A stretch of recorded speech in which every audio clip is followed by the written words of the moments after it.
देखिए हम लोग क्लास में सिंपल सीरीज कॉम्बिनेशन को स्टडी कर रहे थे फिजिक्स में।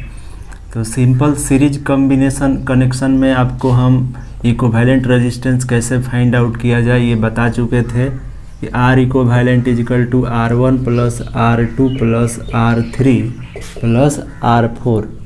ये इतना डराइव करने के बाद आया था, किरचॉफ लॉ से फाइंड किए थे। ठीक है, तो इसके बाद का कंटिन्यू चलिए करते हैं हम लोग। यहाँ लिखेंगे कि if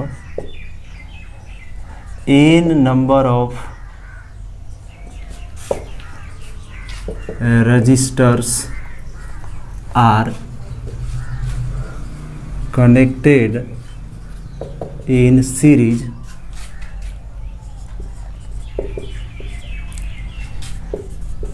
then R equivalent is equal to summation of n I is equal to 1 और Ri।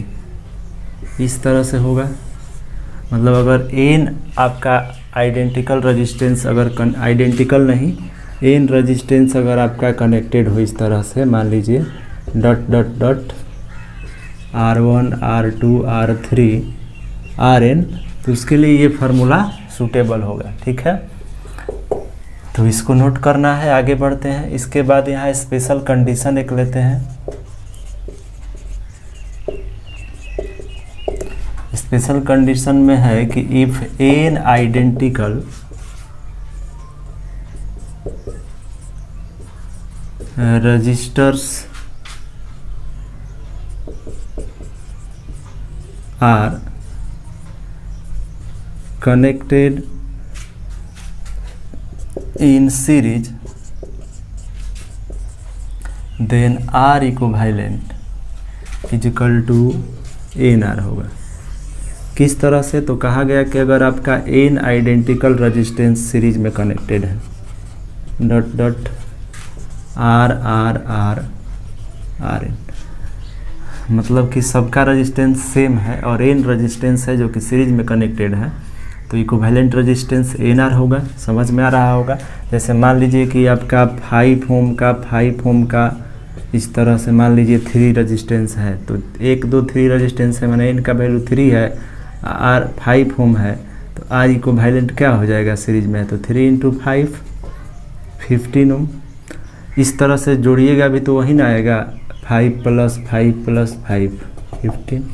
तो अगर आइडेंटिकल रेजिस्टेंस है तो जितना रेजिस्टेंस है उतना इंटू जितना उसका वैल्यू है 1 का मल्टीप्लाई करिए, रेजिस्टेंस आ जाएगा R इक्विवेलेंट। ठीक है, तो यहाँ के बाद हम लोग एक पॉइंट यहाँ नोट करते हैं कि in series combination of register same current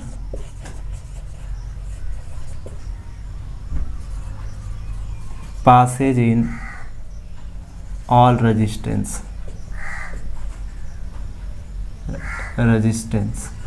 circuit।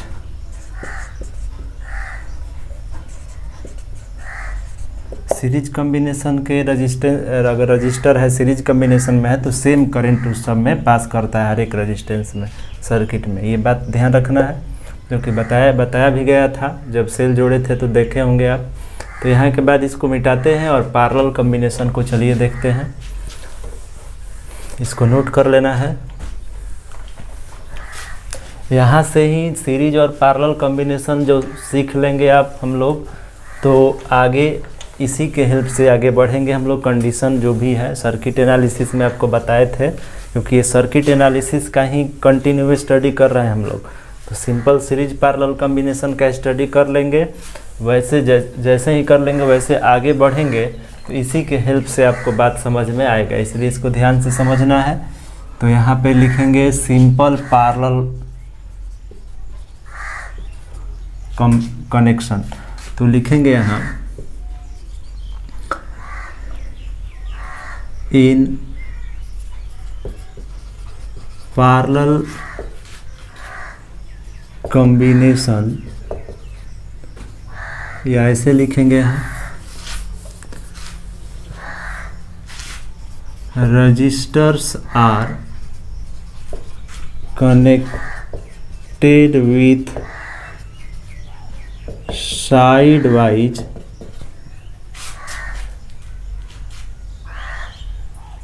is known as simple parallel combination of resistance of resistor। तो कहा गया कि resistors are connected with sidewise is known as the simple parallel combination of resistor as shown in following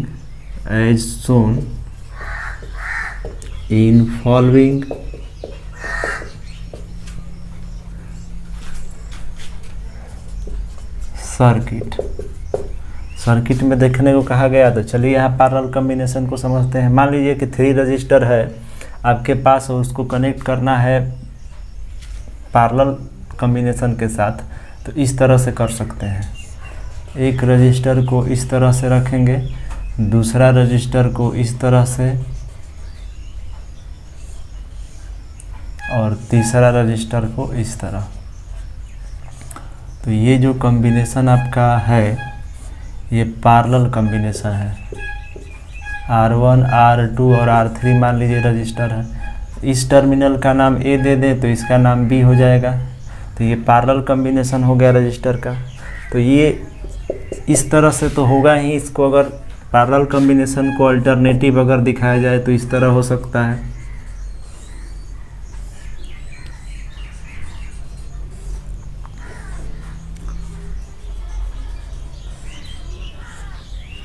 R1 ओम,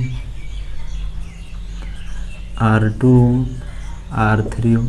तो ये भी parallel combination ही है। A और B यहाँ दे देते हैं नाम टर्मिनल का। तो ये भी पैरेलल कॉम्बिनेशन है रजिस्टर का। और इसको चाहें तो इस तरह से भी कर सकते हैं।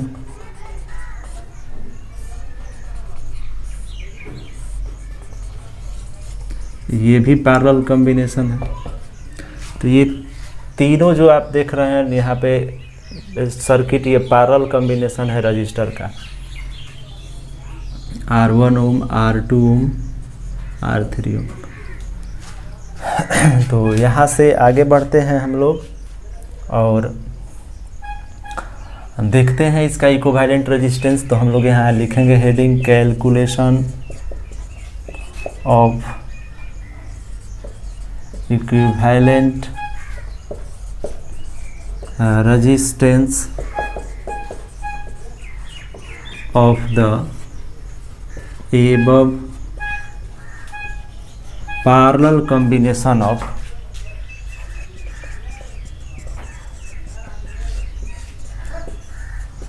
रजिस्टर्स। तो ऊपर में जो ये रजिस्टर पैरेलल कॉम्बिनेशन में है, इसका इक्विवेलेंट रेजिस्टेंस फाइंड करना है हम लोगों को। तो सबसे पहले इस पैरेलल कॉम्बिनेशन ऑफ रजिस्टर में जो 2 टर्मिनल है उस दोनों टर्मिनल के साथ सेल अटैच करना पड़ेगा, तभी इसमें करंट जो है फ्लो होगा। जब करंट फ्लो होने लगेगा तो इक्विवेलेंट रेजिस्टेंस निकालना इजी हो जाएगा, उसका डेरिवेशन। तो ये टर्मिनल A है और ये B है, इसके अक्रॉस जो है एक सेल जोड़ दिए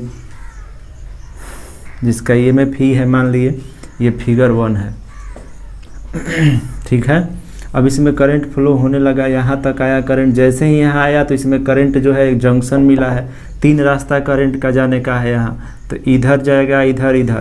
तो I करंट यहाँ बटेगा, इधर मान लीजिए I1 जा रहा है, इधर I2 जा रहा है, इधर I3 जा रहा है। तो इस सर्किट में जो है अलग अलग करंट जा रहा है, I1, I2 और I3। अब ये जो बाहर निकलेगा तो टोटल करंट I ही निकलेगा, मतलब I1 plus I2 plus I3 निकलेगा इधर, जो कि टोटल I के इक्वल होगा। आपको बताए थे जितना करंट सर्किट में गया उतना ही निकल कर निगेटिव टर्मिनल में आता है। ये पॉजिटिव या निगेटिव टर्मिनल है। तो ये यहाँ ध्यान रखना, ये इक्वेशन 1 हो जाएगा। तो यहाँ पे हम लोग लिखेंगे कि सिंस वी नो दैट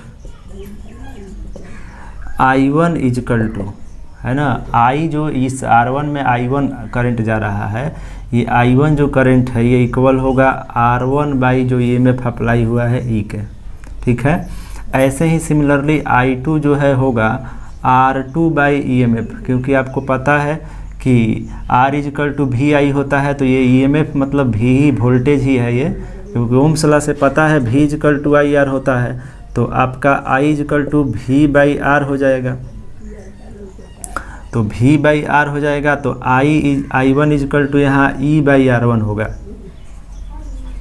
और I2 इजकल टू E ही न भी है, वोल्टेज है EMF, E बाई R2 हो जाएगा। इसी तरह से यहाँ I3 जो है E बाई R3 हो जाएगा। तो इन सभी को पुट करेंगे कहाँ, इक्वेशन 1 में, पुटिंग इक्वेशन 1, ये सब वैल्यू जो है I1 I2 I3 का जो है 1 में पुट करेंगे। तो ठीक है 1 में पुट किया जाएगा। एक काम करते हैं, यहाँ के बाद पुट करेंगे 1 में, पहले आगे देखते हैं। यहाँ से एक टेकन करते हैं equivalent resistance, now taken equivalent resistor for 3 resistors. ये 3 रजिस्टर के बदले में एक इक्विवेलेंट रजिस्टर टेकन करते हैं, R इक्विवेलेंट मान लेते हैं। ये A और B वही टर्मिनल है जो यहाँ पर दिख रहा है। यहाँ टर्मिनल के क्रॉस वही सेल को यहाँ अटैच करेंगे जिसका EMF ही होगा। इसमें करंट I जा रहा है, तो यहाँ पर जो है I हो जाएगा आपका EMF E by R equivalent के। तो इसको भी पुट करेंगे, पुट इन इक्वेशन 1। तो इस दोनों वैल्यू को 1 में पुट करना है ना, मतलब ये I1 इजकल टू जो इतना आया है और I is equal to E by R equivalent, इसको भी। तो चलिए पुट करते हैं। यहाँ देख रहे हैं इक्वेशन 1 में I is equal to I1 plus I2 plus I3 है, तो I के जगह पर हो जाएगा E by R equivalent equal to I1 के जगह पर हो जाएगा E by R1 plus I2 के जगह पर E by R2 plus E by R3। अब यहाँ से E जो है मतलब EMF है सेल का, इसको कॉमन लेंगे तो 1 by R1 plus 1 by R2 plus 1 by R3 हो जाएगा। तो E से E कैंसिल हो जाएगा। इस तरह से जो है आपका इक्विवेलेंट रेजिस्टेंस का फार्मूला आ जाएगा 1 by R equivalent is equal to 1 by R1 plus 1 by R2 plus 1 by R3। तो ये है फार्मूला आपका जब रजिस्टर जो है पैरेलल कॉम्बिनेशन में हो। ठीक है, इसको नोट करिए। आगे बढ़ते हैं।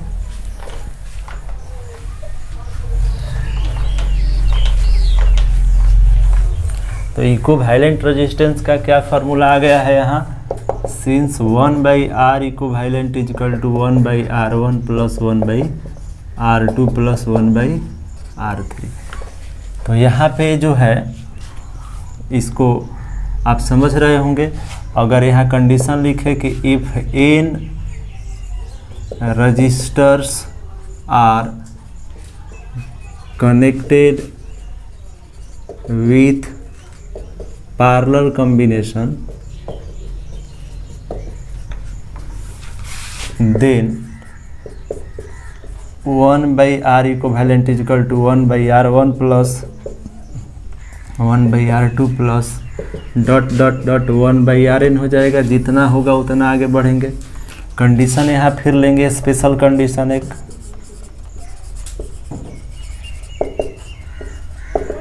स्पेशल कंडीशन में लिखेंगे कि इफ n आइडेंटिकल